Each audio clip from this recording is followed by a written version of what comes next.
Na minha opinião, sim, o Batman é disparadamente o maior herói do cinema. E assim, eu tenho motivos para acreditar nisso. Eu acho que ele é tão popular quanto o Homem-Aranha é atualmente, e ele é tão importante quanto o Superman foi no passado. E esses dois fatores principalmente faz com que o Batman seja bastante relevante no cenário de heróis da cultura pop. O Batman tem videogame, o Batman tem jogos, o Batman tem filmes em live action, o Batman tem filmes animados. As HQs do Batman são provavelmente essas HQs que mais furam a bolha. Acho que muita gente já ouviu falar de algumas HQs do Batman, muito porque as HQs dele acabam inspirando os filmes, e como ele tem muitos filmes, é normal que as pessoas reconheçam essas HQs. Por exemplo, o The Batman, filme de 2021, bebe muito da fonte de Batman Ano 1 e Batman O Longo Dia das Bruxas. O filme Batman, o Cavaleiro das Trevas, apesar de ter esse nome Cavaleiro das Trevas, não segue o quadrinho Cavaleiro das Trevas, ele segue outros quadrinhos. E, por exemplo, o Coringa, que é o vilão mais famoso do Batman, ele tem o seu próprio filme.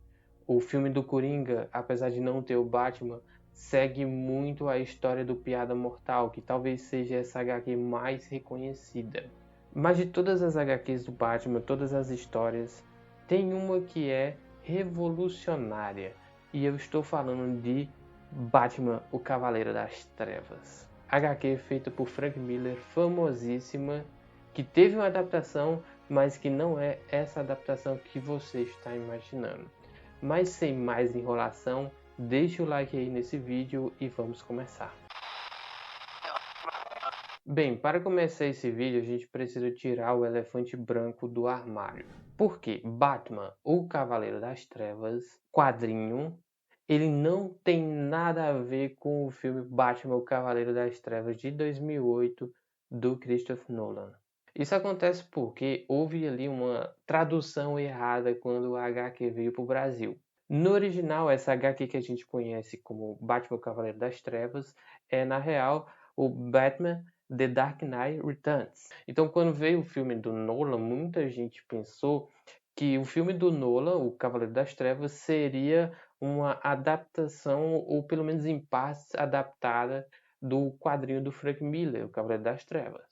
E assim, o nome no quadrinho faz bastante sentido, já que O Cavaleiro das Trevas conta a história do Batman já com 55 anos, que estava aposentado há 10 anos. Só que ele, vendo a situação atual de Gotham, resolve voltar a combater o crime. Por isso que é The Dark Knight Returns. Como eu citei antes, o Batman tem diversas adaptações. Cinema live action, cinema animação, tem os jogos, tem tudo isso muito aflorado. Já viu o senhor em crises parecidas em 2016, 2012, 2008, 2005, 97, 95, 92, 89 e aquela mais esquisita em 66. Ou seja, já é de muito tempo atrás que o Batman tem isso, ele tem muitas adaptações. Então, lá no ano de 2012 e no ano de 2013 foi lançado ao cinema o filme Batman, o Cavaleiro das Trevas, parte 1 em 2012 e Batman, o Cavaleiro das Trevas, parte 2 em 2013. E esses dois filmes, eles adaptam diretamente os quadrinhos de Batman, o Cavaleiro das Trevas. Eu vou contar aqui essa história do Batman, o Cavaleiro das Trevas, e quando eu precisar fazer um apontamento sobre o filme eu faço, quando eu precisar fazer um apontamento sobre a HQ eu faço e vou revisando aqui. Mas de maneira geral, tanto o filme quanto a HQ, eles são bastante parecidos, muito porque o filme é feito totalmente baseado na HQ. Visual, história, tem poucos adendos aqui na HQ que não tem no filme. De maneira geral, já posso falar aqui para vocês que a HQ ela é melhor, ela é mais completa do que o filme, muito porque a HQ ela é escrita de uma maneira que ela pode... Alguns acontecimentos não são tão lineares, mas como você está lendo, você está vendo as imagens ali, fazem sentido. Quando aquelas imagens passam por um filme, às vezes deixa entender que esse filme está sendo um pouco corrido, que é o que acontece aqui no filme do Batman, o Cavaleiro das Trevas. Eu acho que que esse filme é um pouco corrido, muitos acontecimentos ali. Só que quando você está lendo, esses acontecimentos fazem mais sentido, porque de fato você está lendo e está acompanhando a história como ela se segue. E assim, por mais que sejam 2 filmes para representar a história do Batman, o Cavaleiro das Trevas, faz sentido que os filmes ainda sejam corridos. A história do Cavaleiro das Trevas é, na verdade, dividida em 4 arcos. São 4 quadrinhos que foram lançados. 4 gibis diferentes, contando 4 histórias diferentes, que no final formam a história do Cavaleiro das Trevas. Então, tendo em vista que são 2 filmes que vão tentar reproduzir 4 histórias, cada filme reproduz 2 histórias. O primeiro quadrinho, ou a primeira parte do primeiro filme, vai focar na volta do Batman. Bruce Wayne, aposentado, Alfred bem mais velho, Gordon na última semana de trabalho e uma Gotham bem difícil de se viver. No passado, quem mandava ali no crime de Gotham era a máfia ou o Coringa, dependendo da época. Mas aqui a gente vai ter que o Coringa ele tá catatônico, ele não tem mais noção. E quem comete os crimes é a gangue dos mutantes. Esses mutantes que têm essa pegada meio punk, eles voltarão ali mais à frente. Como vilão mesmo, vilão que a gente conhece. Esse primeiro filme ali, ou pelo menos metade desse primeiro filme, vai ter o Duas Caras, que é um cara que a gente já conhece bastante ali, do hall de vilão do Batman. O Duas Caras é um desses vilões que o Batman tenta ajudar. Porque em algumas histórias, como na série animada do Batman, por exemplo, o Harvey Dent e o Bruce Wayne, eles são amigos. Não fica exatamente explicado aqui se eles eram amigos, mas possivelmente eram conhecidos, no mínimo, ali da alta sociedade de Gotham. E o Batman sempre tenta ajudar ele, porque pelo menos na versão da série animada do Batman, o Harvey Dent, ele machuca o rosto numa explosão que é causada numa luta contra o Batman. Então ele tem aquele sentimento de culpa, mas tem também todas as outras questões do Batman realmente querer ajudar o Harvey por ser seu amigo.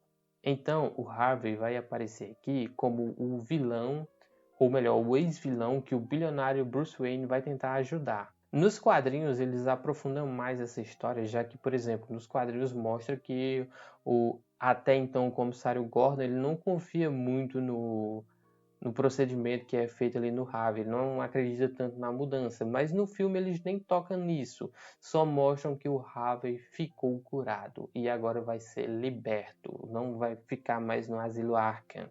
Nesse meio tempo a gente tem o Bruce Wayne tendo visões, porque depois dele ser atacado por mutantes, ele começa a ver que a vida dele não faz muito sentido. O Bruce é um cara que às vezes não tem muito medo de morrer. A bem na verdade, pelo menos pelo que eu entendo aqui, o Bruce Wayne ele é meio 2 caras, ele tem 2 personalidades. A personalidade Bruce Wayne e a personalidade Batman. Sendo que o Batman é muito mais forte do que a do Bruce Wayne, e por isso que ele fica tendo essas visões. O Duas Caras, diferente do Batman, ele tem as 2 personalidades estampadas na cara dele. E no momento que fazem essas cirurgias, procedimento, apenas uma personalidade resta no Duas Caras. Pena que é a personalidade má. Um ponto importante que tem que ser abordado aqui é que nesse universo a Liga da Justiça existiu. Não se explica diretamente todos os motivos que fizeram ela acabar. A gente sabe que tinha alguns membros, sabe? Que a gente tinha a Mulher Maravilha, tínhamos o Lanterna Verde, tínhamos o Batman, tínhamos o Superman e tínhamos o Arqueiro Verde, que são os personagens que ficam bem explícitos que estavam ali. A gente não sabe por que ela acabou, mas quem assistiu o Watchmen do Zack Snyder vai ter ali um cenário que é bem parecido com o que possivelmente aconteceu com essa Liga da Justiça. A gente pode fazer um paralelo, porque o enredo dos 2 filmes é basicamente o mesmo. Alguns heróis param de agir ali num contexto de Guerra Fria, só que alguns outros heróis continuam fazendo trabalhos para o governo. Esses heróis que continuam trabalhando para o governo, eles participam de guerras e conflitos que o governo julga ser necessária a participação dos heróis. Em Watchmen, essa figura desse Deus que está entre os humanos, que faz com que os americanos vençam a Guerra Fria, é o Dr. Manhattan. Aqui, em Cavaleiro das Trevas, essa figura está calcada no Superman. E assim, essa informação está tão explícita aqui no filme que o doutor que cuida do Harvey, que cuida do Coringa, ele tem um brochezinho de apoio ao Superman, quando na verdade ele é contra o Batman e a favor do Superman, e a diferença dos dois é que um segue o governo e o outro não. Voltando aqui para Gotham, na primeira parte do filme, que equivale ao primeiro quadrinho, a primeira noite com o Batman de volta às ruas faz bastante diferença. Com o Batman voltando, as notícias surgem e isso começa a ativar o cérebro do Coringa de volta. O Batman bate em muitos bandidos aqui, de bandidos comuns a bandidos mutantes. E é numa dessas batidas mutantes que ele ajuda a Carrie Kelly, que seria ali a futura Robin nessa história.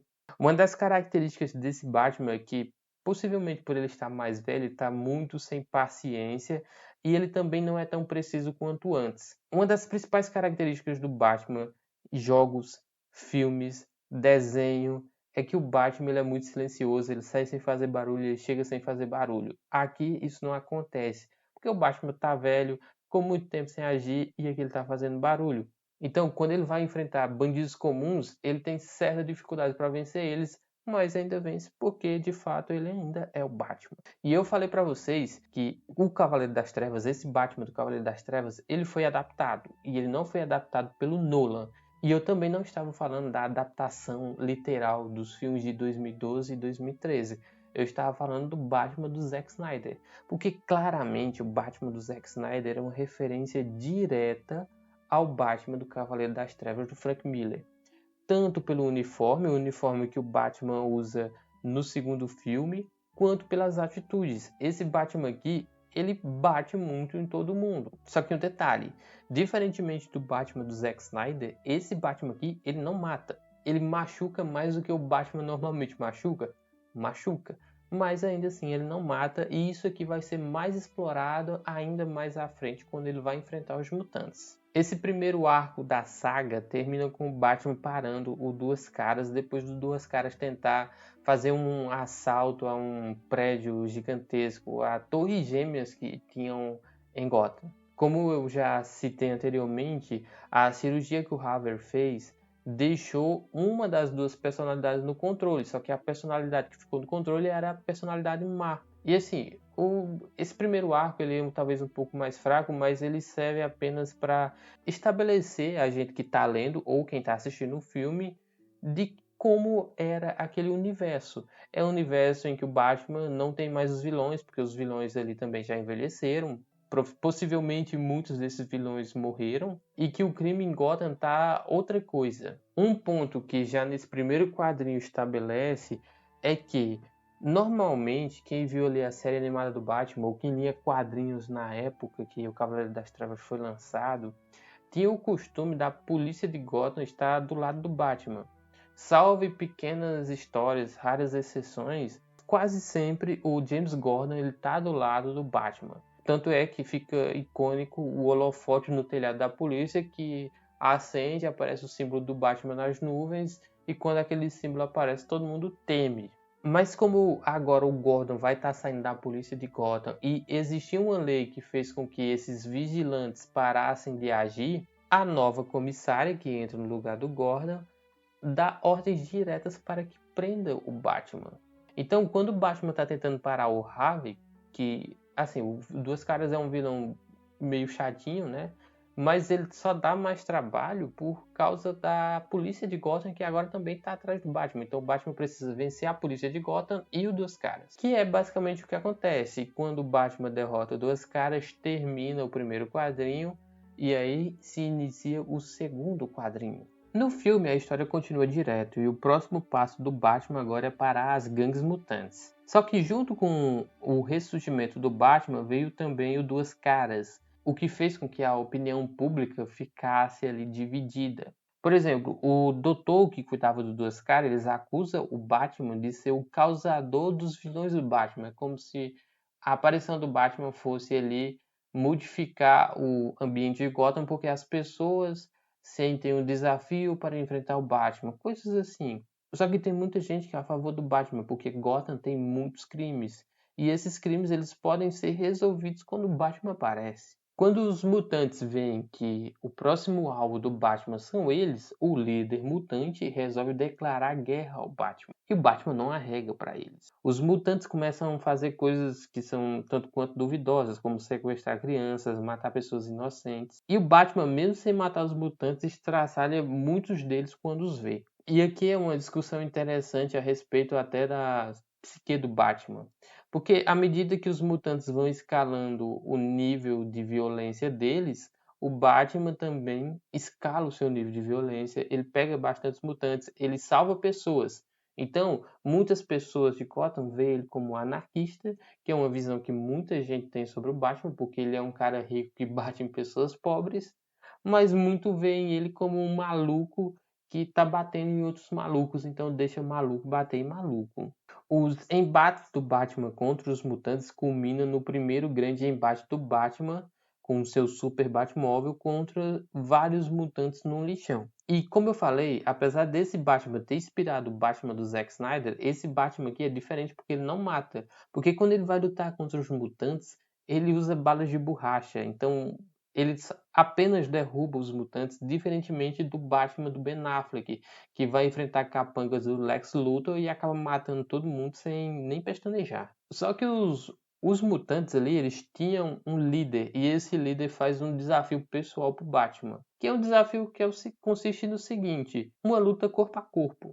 E o Batman aceita. Só que, aparentemente, ali naquele momento, faltou um pouco de inteligência pro Batman. Fato esse que o próprio Batman confirma que faltou inteligência, porque o Batman de 55 anos foi lutar com um cara que estava no ápice do físico. E óbvio que essa é uma luta bem devastadora pro Batman. O líder mutante quebra o nariz. Isso é bem verdade. Se você vai ter uma luta e quebra o seu nariz, você não pode dizer que você saiu totalmente vencedor. Mas o Batman só sai vivo porque a Carrie aparece ali vestida de Robin e salva o velho Bruce Wayne. E nessa jogada toda, o líder mutante ainda acaba sendo preso junto com vários mutantes. Um pequeno adendo aqui no meio dessa história é preciso ser feito, porque com o Batman aparecendo tanto, o Batman derrotando os mutantes, vários debates do Batman na televisão, acaba que o Coringa, que estava ali catatônico, começa a recuperar a sua consciência, e à medida que ele começa a recuperar a sua consciência, ele começa a tramar o seu novo plano.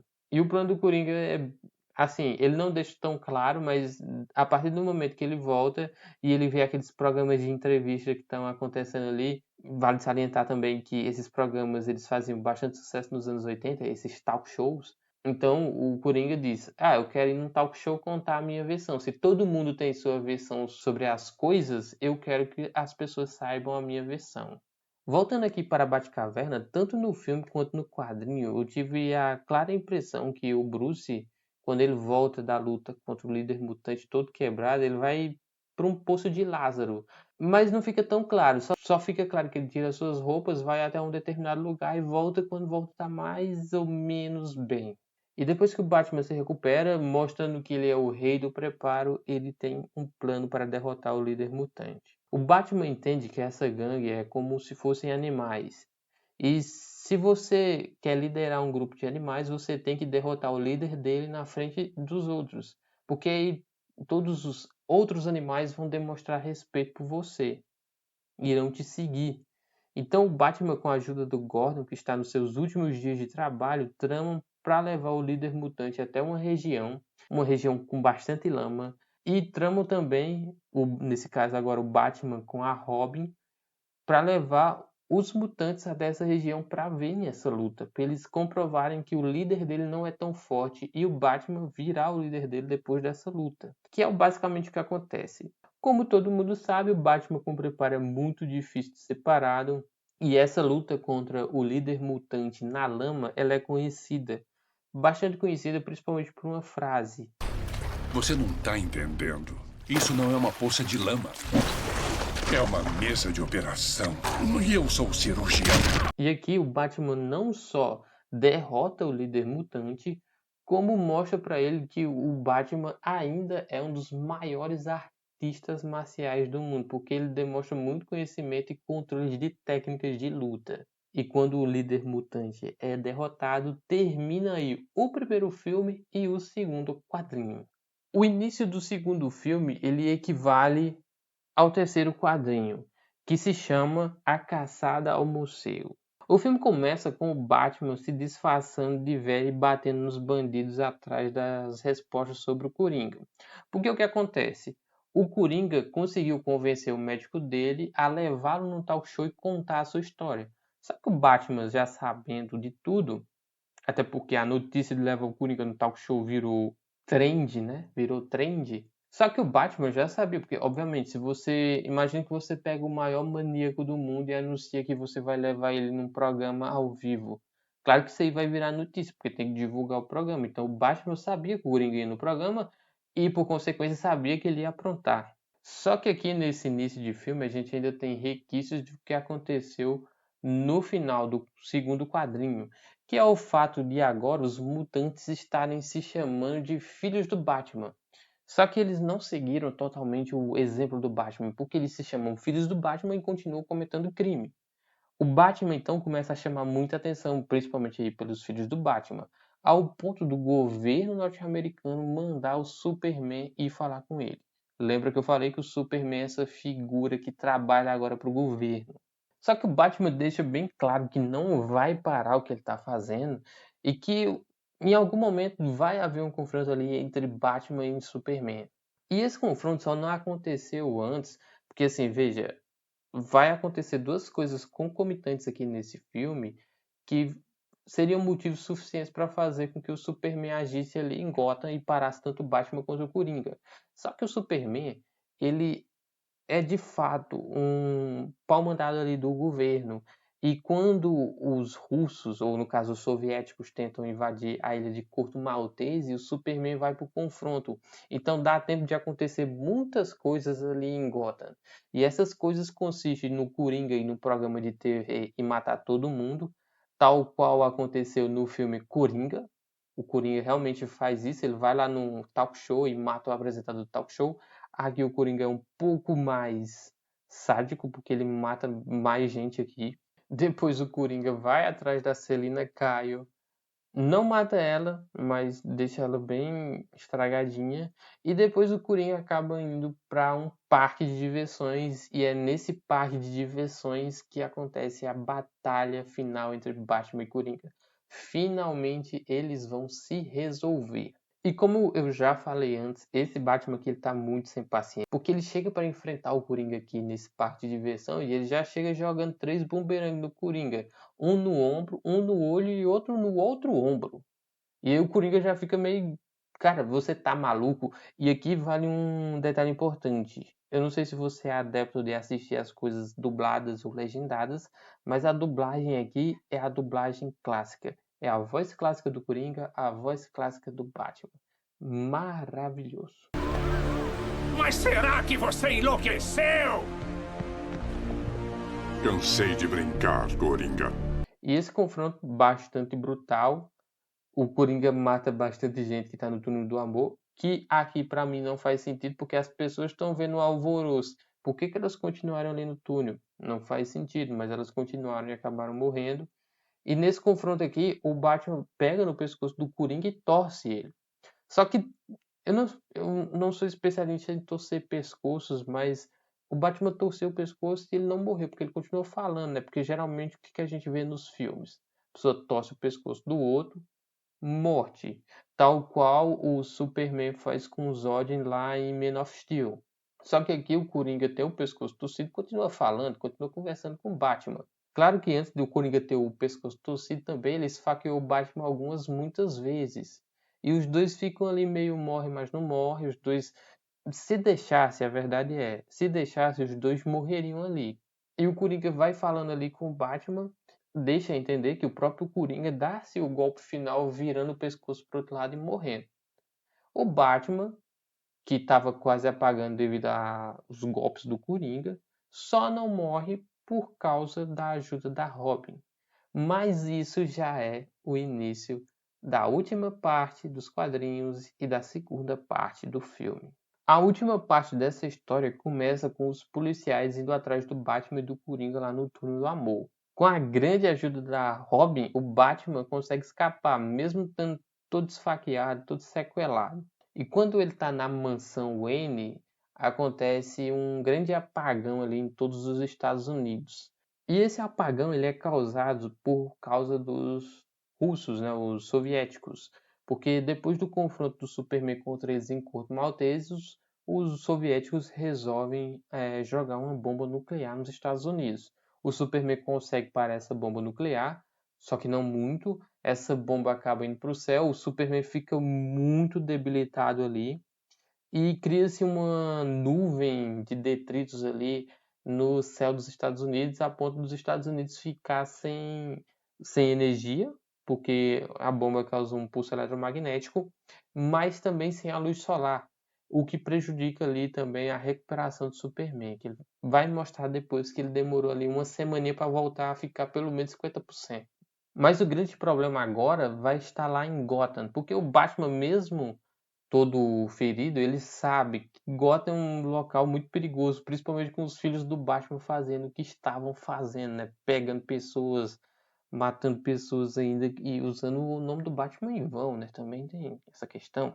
Sabendo que nenhum veículo funciona, o Batman pega a Robin, pega 2 cavalos, na verdade pega mais cavalos, e vai até onde o pessoal dos mutantes, ou no caso dos 6 mutantes ali, ficavam. E como o Batman tinha o respeito deles porque ele tinha derrotado o líder dos mutantes, ele resolve tomar a frente daquele grupo. E com aquele grupo ali, ele consegue parar os saqueamentos que estavam acontecendo ali em Gotham. Essa ação do Batman ela é tão favorável que ele faz com que a nova comissária, que até então estava atrás do Batman para prendê-lo, desista disso. E no final ali de uma semana, Gotham tinha sido a única cidade dos Estados Unidos que durante esse período sem luz tinha conseguido ficar de boa, sem saques, sem assaltos, sem mortes. Muito pelo trabalho do Batman, que é um vigilante, com o seu grupo de vigilantes. Só que aí a gente vai ter que reconectar com uma coisa que aparece lá no início do primeiro filme, ou do primeiro quadrinho, que é o fato de que existia uma lei que não podia ter vigilantes. E o governo dos Estados Unidos tinha o seu próprio super-herói. Então o governo ali estaria sendo mal visto se ele deixasse aquilo acontecer. E é nesse momento que o governo dos Estados Unidos bota o Batman para lutar contra o Superman.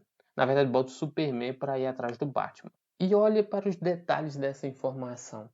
Eu estou contando a história de um quadrinho que se passa com Batman e Superman ali nos seus 55 anos mais ou menos. Batman e Superman já foram da mesma equipe, eles já se conheciam e depois de coisas que estão acima dos dois, eles têm que se enfrentar.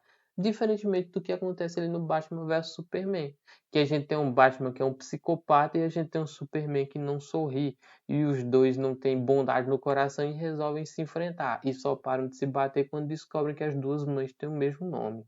Aqui a gente vai ter uma batalha mais justa, até porque no desenho é mais fácil você fazer uma armadura que faça você ter super força.